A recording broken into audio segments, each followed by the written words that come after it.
जिले के दो युवाओं ने संघ लोक सेवा आयोग की सिविल सेवा परीक्षा 2021 में सफलता हासिल कर जिले का नाम रोशन किया है। वारासोनी तहसील के ग्राम झालीवाड़ा के मूल निवासी एवं सहायक संचालक उद्यान विभाग बालाघाट सीबी देशमुख के सुपुत्र राहुल देशमुख ने इस परीक्षा में 349वीं रैंक हासिल की है। इसी प्रकार खैलांजी तहसील के ग्राम जागपुर के मूल निवासी एवं बैतूल जिले के सेवानिवृत्त संयुक्त कलेक्टर ज्ञानीराम पटले के सुपुत्र आदित्य पटले ने इस परीक्षा में 375वीं रैंक हासिल की है। आपको बताएं कि राहुल देशमुख वर्तमान में बालाघाट नगर के ward number 33 state bank colony में निवास करते हैं। यूपीएससी परीक्षा में चयन होने की खबर लगते ही परिवार के लोगों में हर्ष व्याप्त हो गया तथा इनको बधाई देने वालों का सिलसिला शुरू हो गया। राहुल देशमुख के माता पिता एवं स्नेहीजनों ने मिठाई खिलाकर व पुष्पमाला पहनाकर खुशी का इजहार किया। आपको बताएं कि इनकी माताजी विभा देशमुख वीरांगना रानी दुर्गावती स्कूल में शिक्षिका के पद पर पदस्थ है। ये दो भाई हैं जिनमें राहुल देशमुख बड़े हैं।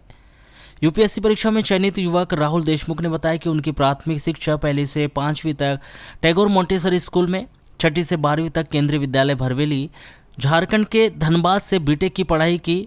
उनका लक्ष्य शुरुआत से ही प्रशासनिक सेवा में जाने का था। उन्होंने बताया कि जो भी यूपीएससी की तैयारी कर रहे हैं उन्हें खूब परिश्रम करते रहना चाहिए, साथ ही धैर्य बनाए रखना चाहिए। शुरुआत में असफलता मिल सकती है पर एक दिन जरूर सफलता मिलेगी। यह उनका 5वां प्रयास था। इसके पहले वे जॉब में थे, तब से तैयारी व परीक्षा देते आ रहे थे। ऐसी तैयारियों में सबसे जरूरी होता है एकाग्रचित होना। हमें जानना होगा हमें जीवन में क्या करना है। राहुल देशमुख ने बताया कि वह पहले इंडियन ऑयल कॉरपोरेशन लिमिटेड में सरकारी जॉब में पदस्थ थे। 2 वर्ष तक वहां काम किया पर उन्हें उस कार्य से संतोष नहीं था। उन्हें लगता था कि प्रशासनिक सेवा ही वह सेवा है जिसमें लोगों की अच्छी सेवा कर सकते हैं, लोगों की समस्याओं का बेहतर निराकरण कर सकते हैं। माता पिता, छोटा भाई लगातार उन्हें मोटिवेट करते रहते थे। जिले के युवाओं से यही कहेंगे कि किसी भी परीक्षा को लेकर अच्छा टाइम टेबल मेंटेन करें। 10 से 12 घंटा पढ़ाई करना होगा तथा स्वास्थ्य का ध्यान विशेष रूप से रखना होगा। गलती हो रही है उसमें सुधार करते रहे।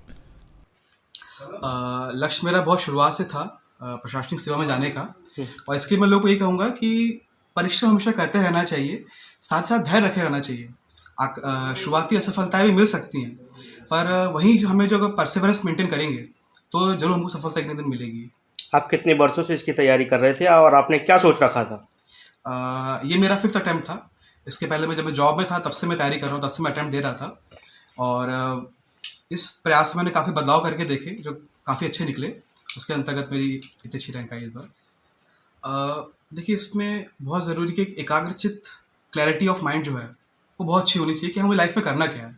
मैं ऑलरेडी गवर्नमेंट जॉब में था इंडियन ऑयल कॉरपोरेशन लिमिटेड में और लगभग 2 साल वहाँ पे काम भी किया मैंने, पर मुझे संतोष नहीं मिलता था उस काम से। मुझे लगता था कि शायद प्रशासनिक सेवा वो सेवा है जहाँ मैं जाकर लोगों की बेहतर सेवा कर सकता हूँ या उनकी समस्याओं का बेहतर निराकरण कर सकता हूँ। तो ये क्लैरिटी ऑफ माइंड अगर रहती है मन में तो चीज़ें राह आसान हो जाती है। इसमें बहुत अप्स एंड डाउन्स भी आए।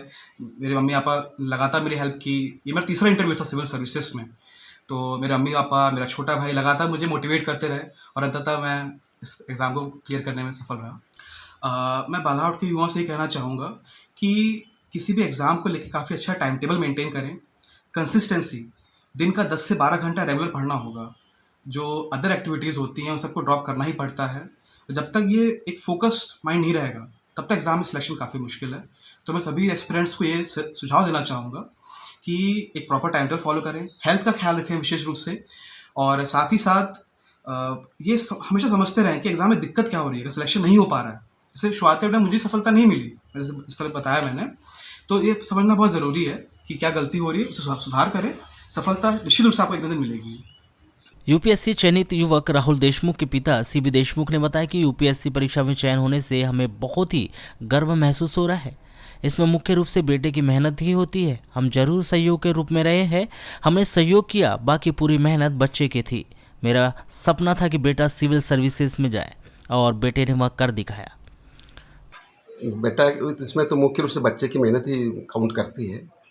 हाँ, हम लोग उसको सपोर्टिव मूड में हर समय रहे, सपने सहयोग करने के लिए। उसको जो प्रॉब्लम आती है या जैसे भी फिजिकल या इसके, तो उसमें हमने सहयोग किया।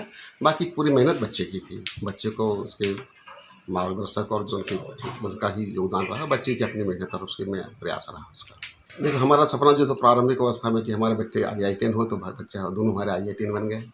उसके बाद एक इच्छा थी कि बच्चा सिविल सर्विसेज में जाए। मैंने हमें थोपा नहीं, पर उसकी हमारी अंदर से इच्छा थी एक पिता के रूप में, और आज भगवान दया से वो आज सफल होता है। बालाघाट जिला मुख्यालय की तरह वारासोनी तहसील मुख्यालय में भी सोमवार का दिन बहुत अधिक खास था। हर किसी के जुबान पर खुशी के शब्द थे। अपने शहर के गंगोत्री कॉलोनी निवासी रिटायर्ड संयुक्त कलेक्टर ज्ञानीराम पटले के पुत्र आदित्य पटले ने यूपीएससी परीक्षा पास कर ली है। बालाघाट में राहुल देशमुख के घर की तरह ही आदित्य के घर में भी उनके परिचितों, रिश्तेदारों, मोहल्ले वासियों के द्वारा बधाइयां देने का तांता लग गया था। आपको बता दें कि सेवानिवृत्त संयुक्त कलेक्टर ज्ञानीराम पटले की 3 संतान है, जिनमें एक बेटा व 2 बेटियां हैं। जिसमें बेटा आदित्य पटले की प्राथमिक शिक्षा कक्षा 6वीं तक जिला खंडवा व छिंदवाड़ा में हुई, जिसके बाद आगे की शिक्षा उन्होंने इंदौर के केंद्रीय विद्यालय से ग्रहण की। वहीं उन्होंने एनआईटी भोपाल से मैकेनिकल इंजीनियरिंग की पढ़ाई कर वर्ष 2016 में बजाज ऑटोमोबाइल कंपनी पुणे के R&D वर्ग में कार्य किया और यूपीएससी का अटेम्प्ट वर्ष 2018 में दिया, जिसमें प्रीलिम्स क्लियर हुआ, लेकिन मेंस परीक्षा में वे 6 अंकों से चूक गए। जिसके पश्चात उन्होंने वर्ष 2019 एवं 2020 में भी यूपीएससी की परीक्षा दी, लेकिन सफलता नहीं मिली।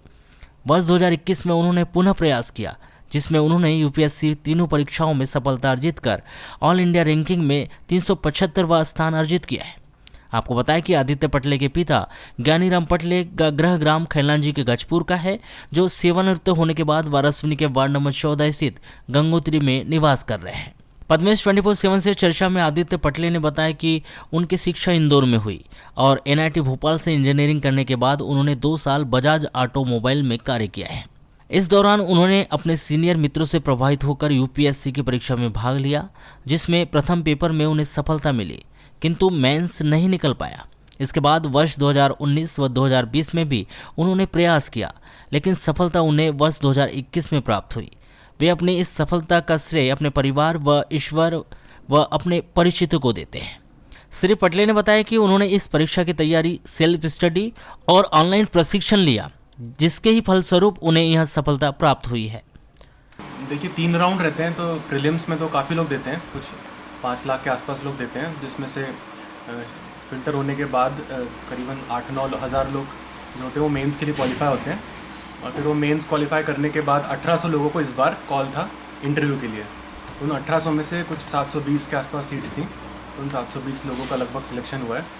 तो उसमें से आपकी रैंक क्या है? मेरी 375 है। किससे इंस्पायर होकर आपने यूपीएससी को चुना?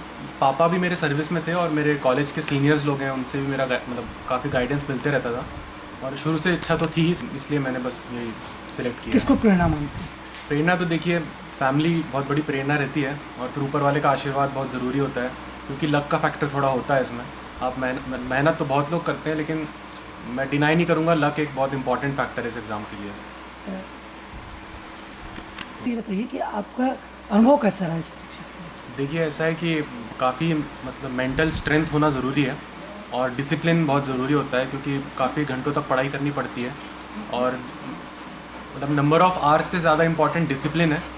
लेकिन फिर भी सिलेबस वगैरह इतना रहता है कि 8 घंटा लगभग तो रोज़ पढ़ना ही पड़ता है। तो आपने कहीं कोचिंग करी थी इसको? कोचिंग तो मैंने नहीं ली थी, लेकिन ऑनलाइन गाइडेंस लाइक यूट्यूब की हेल्प वगैरह से बहुत हुआ है, और फिर सीनियर्स का गाइडेंस भी रहता था, टेस्ट पेपर वगैरह, मतलब टेस्ट सीरीज़ के लिए कोचिंग ज्वाइन की थी ऑनलाइन जो थी, लेकिन ऐसा कोई इंस्टीट्यूशन ज्वाइन करके कोचिंग नहीं की थी मैंने। यानी आपने सेल्फ स्टडी करके? हाँ, कह सकते हैं कि सेल्फ स्टडी था पूरा। प्राथमिक शिक्षा कहाँ हुई आपकी? मेरा प्राथमिक शिक्षा तो वैसे पापा की, क्योंकि जॉब क्लास 6 के बाद से इंदौर में ही रहा हूँ, तो 6 से लेकर 12 तक लगभग इंदौर रहा है, और उसके बाद फिर मैंने मैकेनिकल इंजीनियरिंग की मैंने एनआईटी भोपाल से, तो उसमें 4 साल रहे, और उसके बाद फिर मैंने लगभग 1.5 साल से ऊपर बजाज ऑटो में एज R&D में इंजीनियर के रूप में काम किया, और फिर उसके बाद 2018 में मैंने पहला अटैम्प्ट दिया, जिसमें मेरा प्रीलिम्स क्वालिफाई हुआ था, लेकिन मैं 6 नंबर से मेंस में रह गया था।